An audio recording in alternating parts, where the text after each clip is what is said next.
ritrovati con il TG Flash di New Sicilia ed eseguiti i titoli più importanti del pomeriggio. Confermata la sospensione dagli incarichi pubblici dell'ex vice governatore regionale Luca Sammartino, indagato nell'inchiesta Pandora. Il Tribunale per il riesame di Catania ha infatti rigettato l'appello presentato dai suoi legali. La deputata Luisa Lantieri di Forza Italia ha depositato all'Ars un disegno di legge per introdurre il reddito regionale di cittadinanza. Immediata la presa di posizione del presidente Schifani, che ha parlato di un'iniziativa personale non concordata col partito.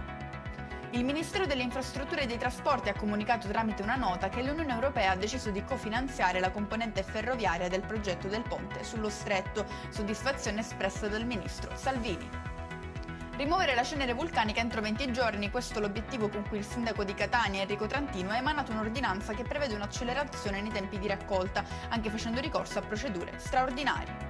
Chiudiamo con il meteo. Continua il caldo in Sicilia. Per domani la Protezione Civile ha diramato un'allerta incendi rossa per Agrigento, Caltanissetta e Trapani. E con questo è tutto, prossimo appuntamento domani alle 13:30. Grazie per averci seguito, arrivederci.